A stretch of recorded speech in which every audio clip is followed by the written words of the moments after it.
Hey guys, it's Joel K here again, bringing you another Lightroom tutorial from www.joelkphotocourses.com. And today, I'm giving you the top 5 tips for black and whites in Lightroom. Alright, so here I have a color photo, and I'm in the Develop module, as you can see up here in the top right.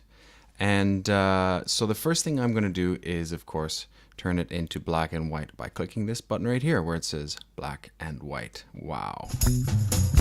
But this tip includes the suggestion to play with the black and white mix. Here you see you have a little panel that lets you adjust the brightness of each of the former colors in the shot. So for example, I know that this grass is green and I can darken it if I want, or I can brighten it. And so for this, I'm just going to darken it a little bit to give it a bit higher contrast down there. And the sky is completely white, and if I wanted to darken it, I could change the blue slider, but you see if you go too far with it, it'll start to clip and give you strange artifacts. But if you hold Option, you can always click Reset Black and White Mix, or you can just click Auto, and it'll give you an auto kind of attempt at what it thinks you might like. So I'm going to drag that green slider back down a little bit. Alright, so that's it. Tip number 1. Tip number 2 is crop it properly. With black and white photos, you really want to emphasize the geometry in your photos, or at least that's what occurs to me. I see a lot of black and white shots that could be helped a lot by just a bit of cropping, just to emphasize the sort of graphic kind of nature of black and white shots. Without color, we're really much more in tune with the shapes and the textures that we're dealing with in the shot. So I'm going to get 2 diagonals here, one coming out of the left corner over here and one coming out of the right corner here, and both of them will lead me into this sort of middle section where I have my subject. And of course these wonderful lines down here help as well. Okay, that brings us to tip number 3, and that is black and whites love contrast and clarity. So I'm just going to crank up my contrast and crank up my clarity, and you can see that that really brought the blacks down and the whites up, and it really helped to really get it popping. So if I hit reset tone and reset presence and then undo, you can see that it's a lot more appealing of a photo. Now that brings us to tip number 4. Selective clarity will help your photo to really shine. So grab the brush, hit new, hold Option, hit reset to give you a clean bank of settings, and then drag up the clarity. And I'm just going to paint this along this grass area to really get the white to shine and the black to really darken, and that'll really emphasize the texture of the grass here. In fact, I'm going to drag the shadows down as well and drag the highlights up just a little bit.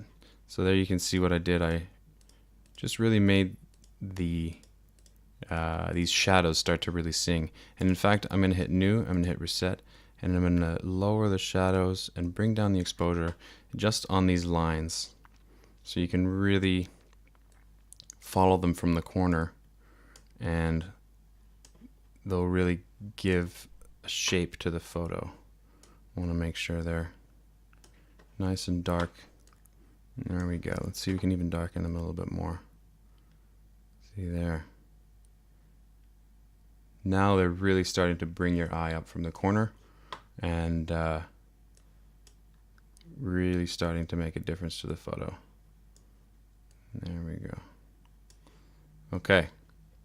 Alright, that brings us to tip number 5, dodge and burn. So if we grab a new brush, hit reset to give us a clean bank of settings, and I'm going to just add some exposure to this area around her face, as if the sun is kind of dodging this area a little bit, and that'll just help to emphasize. In fact, I might bring up some clarity as well. That'll just help to emphasize this as a focal point of the image. And you can see if you hit delete and undo, how that really kind of brings your eye up there and helps you to focus on that area. I'm just going to create a bit of a feather around it so it's not that obvious. There we go. Actually, I might take some of that away. So I'm going to hold the Option and get my erase brush and put my flow at about 50, and I'm just going to bring some of that away so it's not that obvious. So there we go. Actually, you know what? I think I might bring the crop in just a little bit more. I don't like how that tree was falling off the edge here. So now we just have a couple of sets of lines and then one subject really. And then this building in the background. You know, actually I find that kind of distracting. So as an extra tip, I'll add another brush, and if you take contrast down, you'll see that it kind of fades away the texture in a building, and we'll take clarity down as well a little bit and exposure down. So if you hit delete, you can see what it was before and you can see what it is now. Actually, I don't like it darker, I like it brighter, so let's bring the brightness up. There we go. So now you see you're less focused on that building back there and more on our subject. So there you have it, the top 5.5 tips for editing black and whites in Lightroom. If you like what you see, you can hit subscribe, and if you'd like to follow me online, I'm at www.joelkphotocourses.com, and very soon I'll be coming out with a complete package of Lightroom courses that you guys can buy from udemy.com, and I'll be helping you through all of the aspects of Lightroom and really making your images sing. That's all for this time. Alright, so I just adjusted the crop a little bit because something was a bit off, but here's that before and after look, and you can get there by pressing Y, and there you have it. See you guys next time.